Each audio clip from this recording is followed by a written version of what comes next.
সুপ্রিয় শিক্ষার্থী, স্বাগত জানাচ্ছি আজকের ক্লাসে। অনার্স সেকেন্ড ইয়ারের ক্যালকুলাস 2 প্রথম অধ্যায় ভেক্টর ভ্যালুড ফাংশন বা ভেক্টর মান ফাংশন। এটি আমাদের তৃতীয় লেকচার এবং এই চ্যাপ্টারের এটি শেষ লেকচার। আমরা গত ক্লাসে কিছু উদাহরণ দেখেছিলাম, আজকে আরো কিছু উদাহরণ দেখব এবং উদাহরণগুলো বিশেষ করে একটু ব্যাখ্যা করতে চাই। ফলে মনোযোগ দিয়ে দেখবে সবাই। যদি কেউ আগের লেকচারগুলো না দেখে থাকে তাহলে তাদেরকে আমি অনুরোধ করছি অতি অবশ্যই আগের ক্লাস দুটো দেখার জন্য। আমার আগের ক্লাস দুটি আছে, সাথে ফরটানের অনেক ক্লাস আছে। সুতরাং যারা আমার ইউটিউব চ্যানেলটিকে এখনো দেখেনি বা সাবস্ক্রাইব করেনি তাদেরকে অনুরোধ করছি আমার ইউটিউব চ্যানেলটি থেকে অন্যান্য ভিডিওগুলো দেখার জন্য। প্রচুর ভিডিও আছে। এছাড়াও আমি ভিডিওগুলো লাইক বা শেয়ার করার জন্য অনুরোধ করছি। আমার বিভিন্ন কলেজ থেকে যারা আমাকে ফোন করে থাকো তাদের অনুরোধ করছি এই ভিডিওগুলো তোমাদের গ্রুপে শেয়ার করে দেওয়ার জন্য, যেন অন্যরাও উপকৃত হয়। তাহলে শুরু করা যাক আমাদের আজকের লেকচার, ক্যালকুলাস 2 এর প্রথম অধ্যায় ভেক্টর ভ্যালুড ফাংশন এর তৃতীয় লেকচার। এবং আজকের এই লেকচারের মাধ্যমে আমরা শেষ করতে চাই আমাদের এই অধ্যায়টি। পরবর্তীতে শুরু করব। তাহলে আমরা চলে যাই আমাদের আজকের কাজে। আমি আশা করব সবাই মনোযোগ দিয়ে ভিডিওটি দেখবে এবং পরবর্তীতে লাইক এবং শেয়ার করবে। ইতিমধ্যে অনেকগুলো ক্লাস দিয়েছি, সামনে আরো অনেক ক্লাস আসছে। সুতরাং সবাইকে যে বেল আইকনটি আছে এই বেল আইকনটি যেন অবশ্যই ক্লিক করে রাখো, যেন পরবর্তীতে ভিডিওর নোটিফিকেশন গুলো পেতে পারো। তো চলো শুরু করা যাক।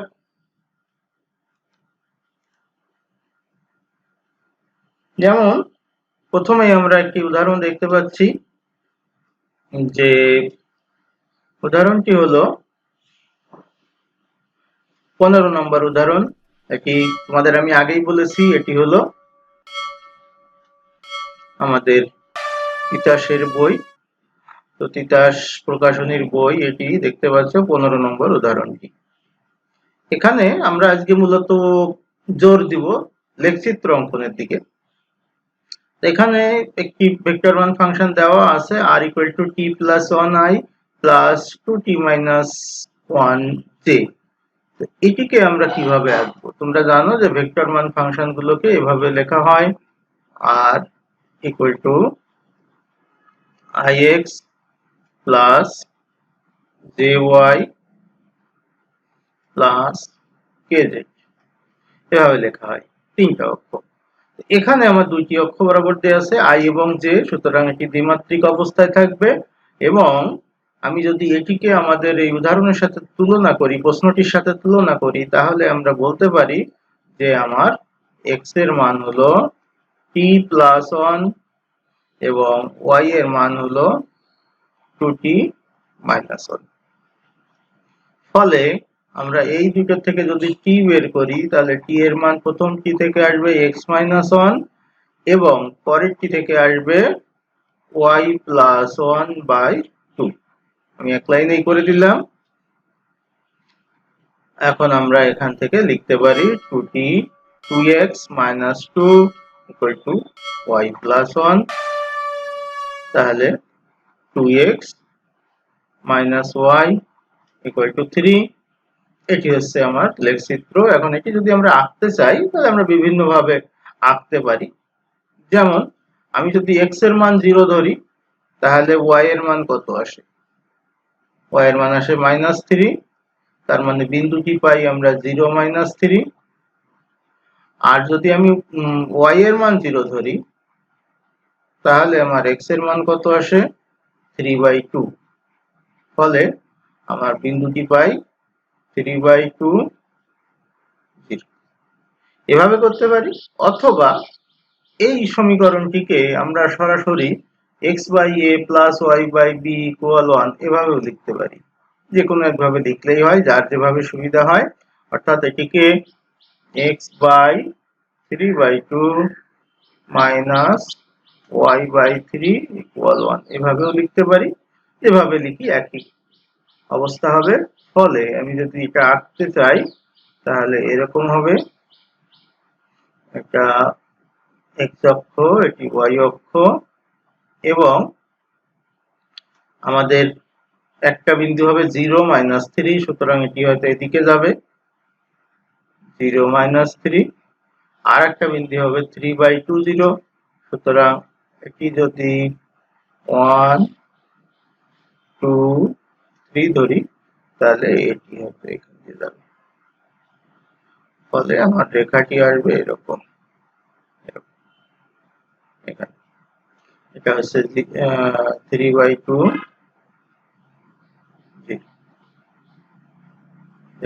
ফাংশন। তাহলে এটি হচ্ছে আমাদের গ্রাফটি হয়ে গেল। এটা সুন্দরভাবে আমরা এই গ্রাফগুলো করতে পারি। আশা করি তোমরা বুঝতে পেরেছো। এটি খুবই সোজা, এর গ্রাফগুলো করা বইতে করা আছে সোজা করেই। তারপরেও কিছু ব্যাখ্যার দরকার আছে, ব্যাখ্যাগুলো যারা দেখবে না তাদের কিন্তু অসম্পূর্ণতা রয়ে যাবে, বইতে সরাসরি ব্যাখ্যা দেওয়া নেই সবগুলোর। তো দেখো এটি এভাবে আছে। সুতরাং এখানে একটি মান, এইখানে অনেক কিছু বলা আছে যেগুলো আসলে আমরা এইভাবে না বলে সরাসরি বলতে পারি। এখানে বিন্দু 1 -1 নেওয়া হয়েছে, এটা অন্যভাবে অন্য মানও নেওয়া যায়, কিন্তু আমার মনে হয় যে এটি সহজতম পদ্ধতি। তো এখানে আরেকটা দেওয়া আছে একই রকম 16 নম্বরে it প্লাস z3 - 2t, এটাও খুবই সোজা, আমি আর অনেকটা করছি না। তাহলে এখানে আছে x = t, আর এই পাশের অংশটা y = 3 - 2t, ফলে আমি লিখতে পারি y = 3 - 2x। তার মানে এখান থেকে লেখা যায় 2x + y = 3। সুতরাং একবারেই বলে দেওয়া যায় x এর মান, y এর মান 0 হলে x এর মান হয় 3/2, এটি 3/2 0, আর x এর মান 0 হলে y এর মান 3, জাস্ট এরকম। সুতরাং এটি এরকম হবে 0 3। সুতরাং এটির গ্রাফও খুব সহজে করা যায়, এখানে করা আছে, আমি আর এটি করলাম না। ফলে এটি কিন্তু আবার নিম্নমুখী হবে, x এর মান t, y এর মান 3 - 2t, অর্থাৎ নেগেটিভ টেন্ডেন্সি আছে। আশা করি তোমরা বুঝতে পারছো। এই যে y এর মান থেকে আমরা বুঝতে পারছি এটা 3 - 2t, এটা নেগেটিভ দিকে আছে, y এর মানটা ধীরে ধীরে নেগেটিভ দিকে যাচ্ছে। t এর মান যত বাড়ছে y এর মান তত কমছে, বা x এর মান যত বাড়ছে y এর মান তত কমছে, এটা দেখে বুঝতে হবে। এবং আগেরটাও কিন্তু সেই একই কথা। দেখো এখানে x এর মান যত বেশি হবে y এর মানও তত বেশি হবে। তার মানে x যখন ধীরে ধীরে ডান দিকে যাবে, ধীরে ধীরে যখন x এর মান যখন এদিকে যাবে, তখন y এর মান আসলে ঊর্ধ্বমুখী হবে, তাই এটির ভেক্টর এদিকে ছিল। এই ব্যাখ্যাগুলো নাই। আর এখানে দেখো x এর মান t, t এর মান যখন বাড়বে এদিকে যাবে, x এর মান যখন বাড়বে তখন এই যে t মাইনাস হয়ে যাচ্ছে, t যত বেশি হবে y এর মান তত কমবে, এটা থেকে আমরা বুঝতে পারি। ফলে আমাদের এটা ডাউনওয়ার্ড, নিচের দিকে যাবে। আশা করি তোমরা বুঝতে পারছো। যদি কারো কোনো সমস্যা থাকে তাদের অনুরোধ করছি এটি কমেন্টে জানানোর জন্য, আমি পরবর্তীতে সেটারও ব্যাখ্যা দিব, প্রয়োজন হলে নতুন ভিডিও করব। এবং অনুরোধ করছি আমার ইউটিউবে যে সকল ভিডিও আছে সেই ভিডিওগুলোতে যদি কোনো সমস্যা থাকে বা কোথাও বুঝতে সমস্যা থাকে তাহলে আমাকে বললে সেটি আমি করে দিতে পারবো। এবার আরেকটি এটি দেখি, x এর মান cos t এবং y এর মান sin t। এটি হচ্ছে x এর মান এবং এটি হলো y এর মান। তাহলে আমাদের মূল কাজ হচ্ছে এখানে অপারেটর দেওয়া আছে t, tটাকে অপসারণ করতে হবে, অর্থাৎ এগুলোকে x এর মাধ্যমে প্রকাশ করতে হবে। তাহলে আমরা খুব সহজে আমাদের পরিচিত ফর্ম পাবো, এবং পরিচিত ফর্ম পেলে আমাদের ছবি আঁকতে সুবিধা হয়, এটা আর কিছু না। এবং t এর মান 0 থেকে 2π পর্যন্ত, তার মানে আমাদের অক্ষ ব্যবস্থায় একবার ঘুরে আসবে। ফলে আমার যদি x equal two cos t হয় আর y equal two sin t হয়, তাহলে আমি যদি বর্গ করে যোগ করে দিই x square plus y square, তাহলে cos square t plus sin square t হয়। এই cos square t plus sin square t এটির মান হচ্ছে 1। সুতরাং এটি একটি বৃত্তের সমীকরণ যার কেন্দ্র মূল বিন্দুতে অবস্থিত এবং ব্যাসার্ধ হচ্ছে 1 একক। ফলে এটি একটি বৃত্ত হবে। এখন বৃত্ত হলে আমি বুঝবো কি করে যে দিক কোন দিকে হবে, এটি একটি সমস্যা। এর কারণ হলো আমার বৃত্ত হলো বুঝলাম এটি আমার বৃত্ত, এটি হলো, কিন্তু দিক কোন দিকে হবে, এটি এদিকে হবে না এদিকে হবে। দেখো এটা বোঝার উপায় এখানে হচ্ছে কোণের মানটি 0 থেকে 2π হচ্ছে। তার মানে প্রথমে ধরো 0, তারপরে ধরো π/2 বা 3-4ও ধরতে হতো, π/4, তারপরে π/2 মানে 45 ডিগ্রি, 90 ডিগ্রি, তারপরে হচ্ছে 3π/4 এরকম, বা অন্য কোনো রেঞ্জে আমরা ধরতে পারি। এদিকে ক্রমান্বয়ে হতে হতে একসময় 2π হবে। তার মানে প্রথম বিন্দুটা 0 হলে এই, π/4 হলে বিন্দুটি এখানে, π/2 হলে এখানে, 3π/4 হলে বিন্দুটি এখানে, পাই 180 ডিগ্রি এখানে। কেন এখানে? কারণ হচ্ছে এটা পজিটিভ কোণ। পজিটিভ কোণ মানে তোমরা জানো ঘড়ির কাঁটার বিপরীত দিকে ঘোরে। ফলে এদিকে আস্তে আস্তে দিকে যাচ্ছে। সুতরাং আমরা বলতে পারি যে ট্রেনটা হচ্ছে এদিকে, এদিকে ট্রেন। এটি হলো কথা। আশা করি বুঝতে পেরেছো। এখানে কার্টেসিয়ান স্থানাঙ্কে খুব সোজা আছে, ধীরে ধীরে এটা বাড়ছে। ঘড়ির কাঁটার টি এর মান বৃদ্ধিতে বৃত্তের ঘূর্ণন কাঁটার বিপরীতমুখী বা পজিটিভ কোণ আমরা দেখতে পাই। এখন যেটি আছে সেটি হলো x equal to 2 cos t আর y equal to minus sin t, এটি এরকম আছে। ফলে এখানে আমরা দেখতে পাচ্ছি যে x এর মান হচ্ছে 2 cos t আর y এর মান হচ্ছে মাইনাস sin t। এই যে cos t এর সহগ এবং sin t এর সহগ যদি ভিন্ন হয় তখন এটা ইলিপস হয়, বা কখনো অন্যভাবে হাইপারবোলা হতে পারে, সেটা হাইপারবোলিক ফাংশন হলে। তো ভিন্ন হলে আমরা ইলিপস হয়ে যাবে।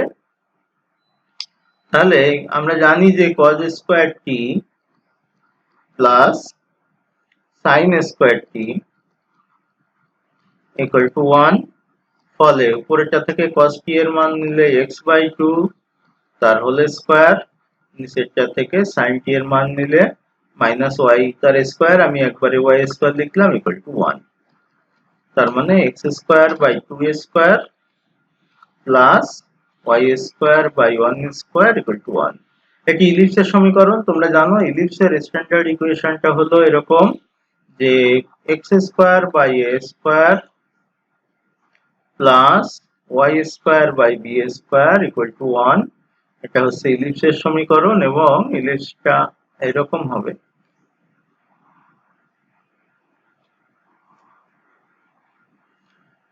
এদিকে এ এ বি বি, অথবা এদিকে মাইনাস এও বলতে পারো, এটা মাইনাস বি ও বলতে পারো। এখানে তাহলে এর মান বড় হলে এরকম হবে, এর মান যদি ছোট হয়, বি এর মান যদি বড় হয়, সেক্ষেত্রে এটি হবে এরকম এরকম। তো এটি এখানে দেখো, এখানে একটু সংক্ষেপে করা আছে। তাহলে আমাদের এটি হচ্ছে 2, এদিকে হবে -2, এদিকে হবে 1, এদিকে হবে -1। কিন্তু একটি বিষয় খেয়াল করো, y এর মান যেটি সেটি নেগেটিভ হচ্ছে। y এর মান নেগেটিভ হওয়ার কারণে এটি আসলে ধীরে ধীরে y অক্ষ বরাবর, প্রথম দিকে y অক্ষ বরাবর যাবে, কোণ যত বাড়তে থাকবে y অক্ষ হয়ে একসময় x অক্ষে চলে যাবে। কারণ কি, আরো বেশি কোণ হয়ে গেলে তখন এখান থেকে একটি মাইনাস আসবে, যেমন cos যদি বড় কোণ হয় মাইনাসে মাইনাসে এক সময় প্লাসে, ওয়াই এর মান এক সময় প্লাস হবে, আবার উল্টে থাকবে এরকম।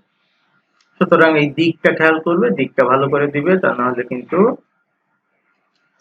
পারবে না। আর বইতে যেভাবে দেওয়া আছে এটাও করতে পারো, একটি বিন্দু দিয়ে নিয়েছে, একটা বিন্দু ধরে নিল, বিন্দু ধরে নিলে মানটি কোথায় যাচ্ছে, প্রথমে ছিল যে এখানে, তারপরে আসলো এখানে, সুতরাং এদিকে যাচ্ছে, এভাবেও ভাবতে পারো, অথবা সহজেই এটা ভাষায় বলে দেওয়া যেতে পারে। তাহলে এখানে আরো কয়েকটি আছে, আমরা দেখে নিই। প্রথমে যেটি আছে এটি হলো একটা cos t sin t, এখানে সহগ 1, এখানে সহগ 1। আই যেকে ধরছি না, তার কারণ হচ্ছে ওটা তো অক্ষ ব্যবস্থা নির্দেশ করে, সুতরাং ওটা বাদে। x এর যে মান 1, সহগ 1 হলে তোমরা জানো এটি বৃত্তের সমীকরণ হয়, এটিও একটি বৃত্ত হবে, আমরা আগে এরকমটি করেছি। বাট এখানে y এর মান যদি নেগেটিভ থাকার কারণে এটি আসলে দিকে দিকে হবে। এরপরে যেটি আছে 2 নম্বরে যেটি আছে সেটা হচ্ছে 1 plus cos t 3 minus sin t। সুতরাং আমরা এটা একটু করে দেখি কেমন হয়। x এর মান হচ্ছে 1 প্লাস cos t আর y এর মান হচ্ছে 3 মাইনাস sin t। ফলে cos square t plus sin square t এটি হচ্ছে 1, এই সূত্র ব্যবহার করলে ওখান থেকে cos এর মান পাবো x মাইনাস 1 তার হোল স্কয়ার, এখান থেকে y sin t এর মান পাবো, sin t এর মান পাবো আমাদের y মাইনাস 3 বা 3 মাইনাস y, যে কোনো ভাবে হতে পারে, আমি এভাবে নিলাম কারণ বর্গ করলে সব সেম হয়ে যাবে, এই জন্য আর আমি ঝামেলা করলাম না। সুতরাং এটি একটি বৃত্তের সমীকরণ x square plus y square equal to 1, যার কেন্দ্র 1 3 এবং ব্যাসার্ধ ইকুয়াল 1। যাদের মনে নেই তাদের জন্য আমি বলে দিই, x মাইনাস h তার whole square plus y minus k তার হোল স্কয়ার ইকুয়াল টু 1, এর কেন্দ্র হবে hk এবং ব্যাসার্ধ হবে 1। এটি ছিল আমাদের সূত্র উচ্চ মাধ্যমিক লেভেলে, সুতরাং তোমাদের মনে আছে নিশ্চয়ই। সুতরাং কেন্দ্র, তাহলে এটির সমীকরণ লেখচিত্রটি কেমন হবে, কেন্দ্র হচ্ছে 1 3, তাহলে এটা হয়তো 1, এখানে হয়তো 3, আর ব্যাসার্ধ হবে 1 একক। খেয়াল রাখতে হবে এই ফিগারটি আঁকার সময় ব্যাসার্ধ 1, x এর মানে কেন্দ্রের ভুজও 1, ফলে এটি y অক্ষকে স্পর্শ করবে। তুমি যদি y অক্ষকে স্পর্শ না করাও তাহলে কিন্তু ছবিটি হবে না, এটি মাথায় রাখবে। কিন্তু আরেকটি হলো এখানে y এর মান কমছে t এখানে, তাহলে যেহেতু কমছে সুতরাং এটি কিন্তু দিক হবে কোন দিকে, ঘড়ির কাঁটার দিকে, ঘড়ির কাঁটার দিকে, এটা খেয়াল রাখতে হবে। দেখো এটা প্রথমটি, এটি দ্বিতীয়টি, মানটানগুলো এখানে যা আছে ফিগারে বসিয়ে লিখে দিও। তাহলে দেখো কত সহজে আমরা কাজগুলো করে ফেলতে পারছি, এটি বোঝার বিষয় আছে। বোঝার বিষয় আরো একটু আছে, পরেরটায় চলে যাই, যে হঠাৎ করে আমরা দেখছি যে এখানে এতক্ষণ আমাদের দ্বিমাত্রিক ছিল, ত্রিমাত্রিক ছিল না, এখানে আমাদের ত্রিমাত্রিক এসে গেছে cos t sin t। এই পর্যন্ত হলে আমরা এতক্ষণ দেখলাম এটি বৃত্ত হয়, কিন্তু এইখানে এটি আবার 2k অর্থাৎ 2, z এর মান 2, তার মানে এটা থেকে আমরা বলতে পারি x এর মান cos t, y এর মান sin t, z এর মান 2। ফলে উপরের দুটো থেকে আমি পাই x square plus y square করলে 1 হয়, আমি অনেকবার করেছি উপরে, সুতরাং আর দেখালাম না। বাট z এর মান 2, এটা কি নির্দেশ করে, আমরা একটা জানি, এটি যদি আমি আঁকি তাহলে এটি তো আমার কি হবে আমি জানি যে এটি হবে একটি বৃত্ত, একটি বৃত্ত হবে। কিন্তু z এর মান 2 আছে, এই z এর মান 2 থাকার কারণে যে ঘটনাটি ঘটবে, আমার z অক্ষ বরাবর যেটি থাকার কথা ছিল সেটা 2 ঘর উঁচু হয়ে যাবে। তার মানে এটি, এই দুইটা ঘর যখন উঁচু হয়ে যাবে, 2 একক যখন উঁচু হয়ে যাবে, তখন ঘটনাটি হবে এটা। ফলে আমরা দেখতে পাচ্ছি যে এটি আসলে একটি সিলিন্ডার নির্দেশ করছে। এটি আসলে একটি সিলিন্ডার নির্দেশ করছে। এই যে 2 একক আমার উপরে অবস্থিত। খেয়াল রাখতে হবে z এর মানটি কি কনস্ট্যান্ট?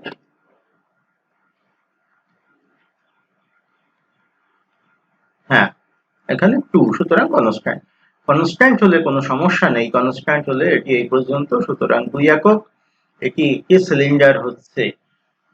বাট যদি z এর মান কনস্ট্যান্ট না হয় তখন কি হবে সেটি একটি বড় প্রশ্ন।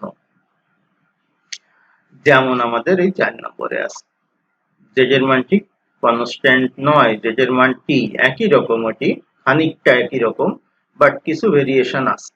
ভেরিয়েশনটা কেমন? যে এটি হচ্ছে x square plus y square equal to 1, আমরা দেখতে পাচ্ছি এই অংশ থেকে বারবার করছি, আমি এখানে করেছি, সুতরাং আর করলাম না। এখন z এর মান আছে t, এদের ভিতরে t আছে প্যারামিটার, সুতরাং যখন 0 0 বিন্দুতে, মূল বিন্দুতে 0 0 বিন্দুতে, তখন z এর মান কিন্তু 0।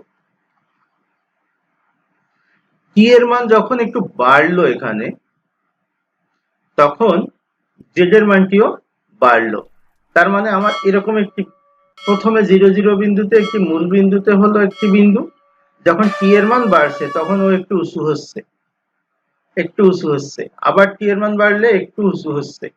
তার মানে 0 0 বিন্দু যখন x এর মান, তখন আমার z এর মানও কিন্তু 0 এর পাশে আছে। এখন বৃত্ত হওয়ার জন্য এ কি করবে? বৃত্ত হওয়ার জন্য এ হয়তো ঘুরবে, বা আমি যদি এরকম দেখি, আমার এটি ধরো শুরুর বিন্দু, x অক্ষের উপর আমি ধরলাম যে এটি হচ্ছে 1 0 বিন্দু, 1 0 বিন্দু। তো এখানে যখন হবে তখন z এর মান হলো, যখন t এর মান বাড়বে তখন z এর মান একটু বাড়বে, t এর মান যখন আরো বাড়বে তখন z এর মান বাড়বে, t এর মান যখন আরো বাড়বে তখন z এর মান আরো বাড়বে, অর্থাৎ ক্রমান্বয়ে হতে থাকবে। তাহলে z এর মানটি আসলে যেটি হবে সেটি হচ্ছে, এর আগে যেমন আমার সিলিন্ডার হয়েছিল, এটাও সিলিন্ডার হবে, কিন্তু একটি অন্যরকম ভাবে সিলিন্ডার হবে। কি রকম ভাবে সিলিন্ডার হবে? দেখো, এই সিলিন্ডারটি হবে, বাট z এর মানটা আস্তে আস্তে ঘুরবে। প্রথমে এখানে হয়তো 0 ছিল, তারপরে বাড়লো, তারপরে বাড়লো বাড়লো, এইভাবে ঘুরতে ঘুরতে আসলে একসময় পৌঁছে যাবে উপরের দিকে। t এর মান যত বাড়বে z এর মান তত বাড়বে, বাড়তেই থাকবে, বাড়তেই থাকবে এইভাবে। তার মানে এটি একটি পেঁচানো হবে, পেঁচানো রেখা তৈরি করবে। ফলে এটি কিন্তু একটু খেয়াল রাখতে হবে, এখানে যদি চলক হয় তখন যেটা হবে সিলিন্ডার হবে, বা এটা স্পাইরাল টাইপের হবে, আর যদি কনস্ট্যান্ট হয় তাহলে সরাসরি একটি সিলিন্ডার হবে। তো আমরা এখানে করা আছে এই জিনিসগুলোই। দেখো, এই যে z এর মান 2, এখানে z এর মান 2, তার মানে হলো এই যে পর্যন্ত এটির মান হচ্ছে 2, সরাসরি 2, কোনো কম বেশি নাই, সুতরাং একটা ফ্রেশ সিলিন্ডার হয়ে গেল। বাট নিচেরটা দেখো, যখন এরকম হবে, এই যে এখানে বলছিলাম, এখান থেকে যদি শুরু করো তাহলে আস্তে আস্তে t এর মান বাড়বে, z এর মান বাড়বে, t এর মান আরো বাড়লে z এর মান বাড়বে, t এর মান যত বাড়বে এটা z এর মান বাড়ছে, এটি z এর মান বাড়ছে, z এর মান, এগুলো z এর মান বাড়ছে আস্তে আস্তে। এটি কিন্তু আসলে এই জায়গা দিয়ে না, এটা এই পাশ দিয়ে যাবে, এটি, ওটা কিন্তু নিচ দিয়ে, ছবিটা পুরা নাই, এটা এই দিক দিয়ে যাবে, আস্তে আস্তে বাড়তে বাড়তে উপরে যাবে।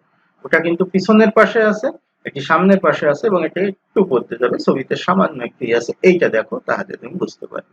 এখানে হয়তো 0 0 বাড়ছে বাড়ছে, ওই পিছনের অংশটা দেখতে পাচ্ছি না, এদিকে বাড়ছে টি এর জেড এর মানে টি এর মান বাড়ছে, ওই যে পিছনের অংশটা এখান থেকে বেড়ে একসময় এভাবে চলতে থাকবে। টি এর মান যত তুমি বাড়াতে পারবে সিলিন্ডারের মান ততই উঁচু হতে থাকবে। আশা করি বুঝতে পেরেছো তোমরা। খুব সহজে এটি কাজটি খেয়াল রাখতে হবে এবং এর দিক কিন্তু গুরুত্বপূর্ণ। ভেক্টর ভ্যালুড ফাংশন দিক না দিলে কিন্তু হবে না। তো এখানে এখন দেখো এই ভেক্টর ফাংশন গুলো বলছে অঙ্কন করতে, এগুলো আর আমি দেখালাম না, একই রকম জিনিস। এই দেখো সহগ 1 নয়, সেম নয়, 1 না সেম নয়, একই যদি না হয় সহগ, তখন এটা কিন্তু আসলে এলিপস হয়ে যাবে। এখানে কি নতুন আছে, x এর মান দেখো t স্কয়ার আছে এবং y এর মান আছে 2t। যদি t এর পাওয়ারে কম বেশি হয় তখন কিন্তু এটি প্যারাবোলা হয়। তোমরা জানো প্যারাবোলার সমীকরণ হচ্ছে y square equal two 4ax অথবা x square equal two 4ay, এরকম একটা একঘাত একটি দ্বিঘাত। সুতরাং আমরা দেখতেই পাচ্ছি এখানে একটি একঘাত এবং একটি দ্বিঘাত আছে, সুতরাং এটি একটি প্যারাবোলা হবে। আচ্ছা, এটা বোঝা গেল। এটার ক্ষেত্রে কি হবে, একটি x এর মান আছে t আর y এর মান আছে 1/t, একটা আরেকটার বিপরীত। এটাও এক ধরনের হাইপারবোলা, এটাকে আয়তাকার হাইপারবোলা হয়, রেক্ট্যাঙ্গুলার হাইপারবোলা। অর্থাৎ এখানে x y গুণ করলে এটির মান 1 হয়। দুইটা রাশির গুণফল যখন 1 হয় একটা তখন আরেকটার বিপরীত হয়, গুণাত্মক বিপরীত হয়। সুতরাং এটির ফিগারটা খানিকটা এরকম হবে, এরকম এরকম হাইপারবোলা। এইটা যে অক্ষ, এটা হচ্ছে অক্ষ। এবার আরেকটা আসো, হাইপারবোলিক ফাংশন আছে একটি। হাইপারবোলিক ফাংশন তোমাদের সেভাবে হয়তো এতটা ছিল না, ফলে এটি হাইপারবোলা হবে। হাইপারবোলিক ফাংশন নামেই বোঝা যাচ্ছে এটি মাইনাস আসবে।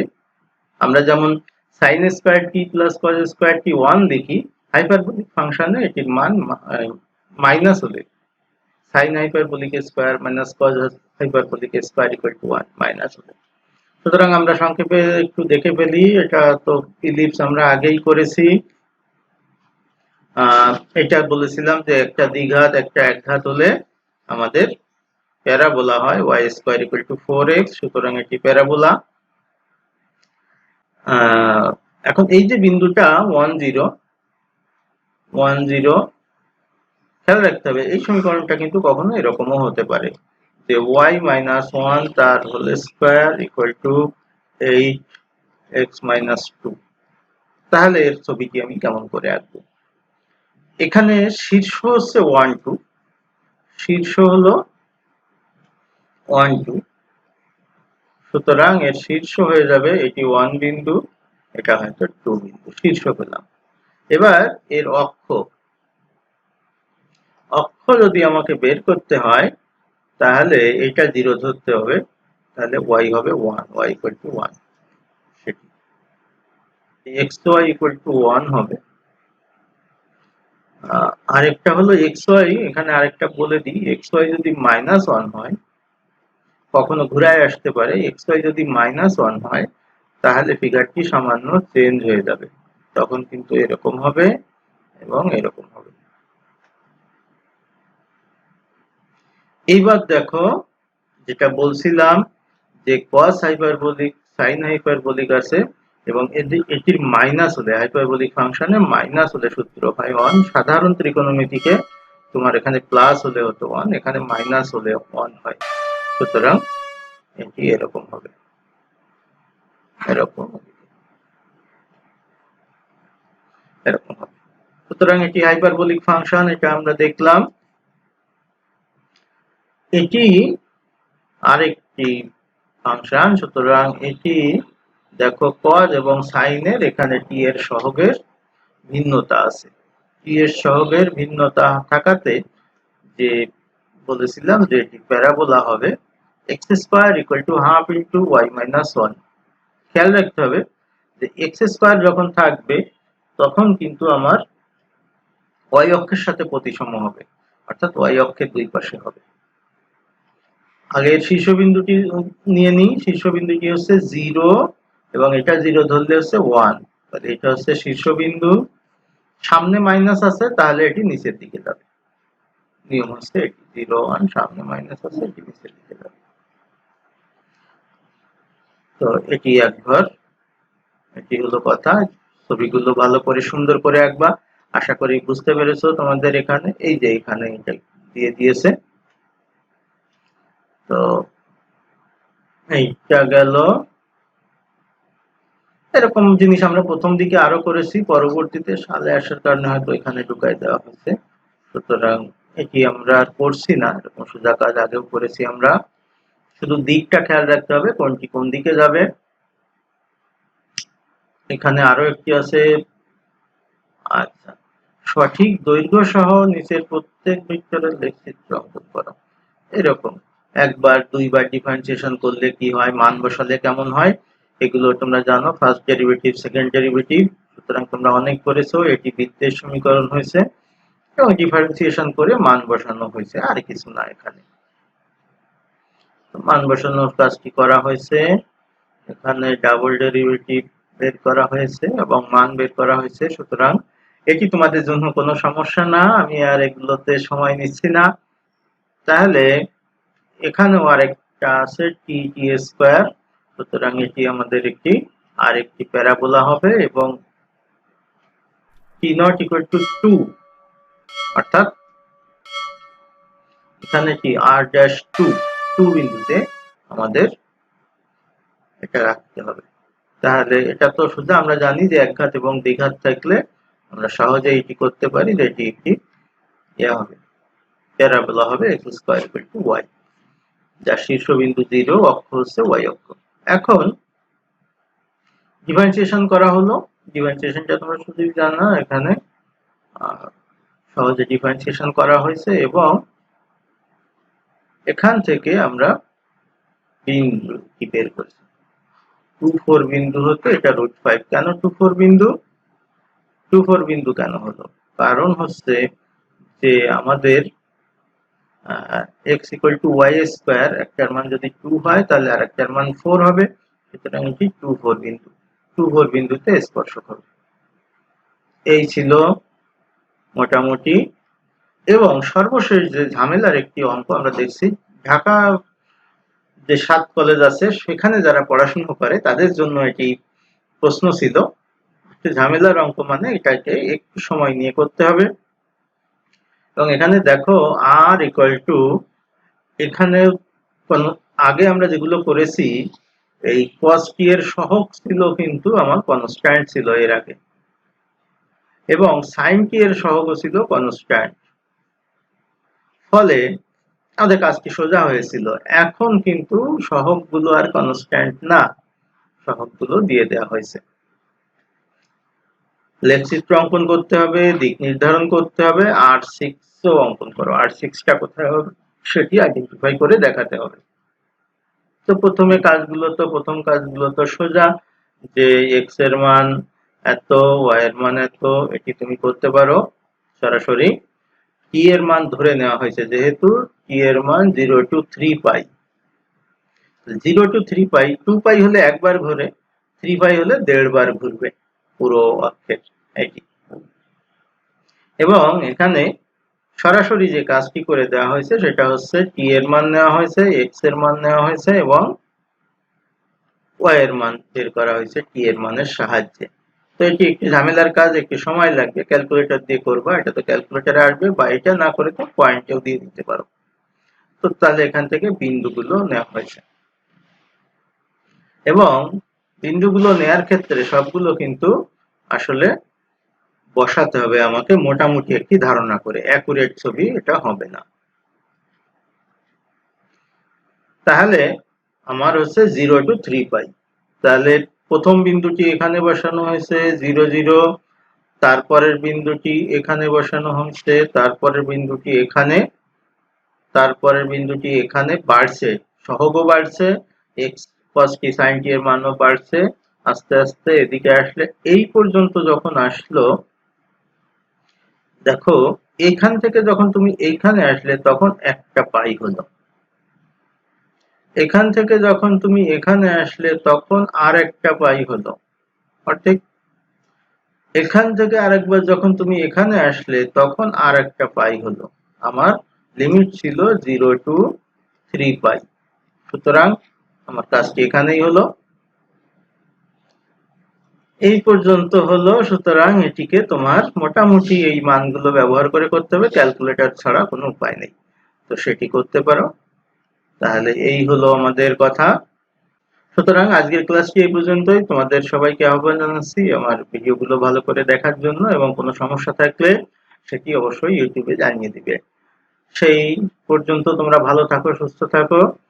আর এই আহ্বান জানিয়ে আজকের মতো শেষ করছি। সবাইকে ধন্যবাদ।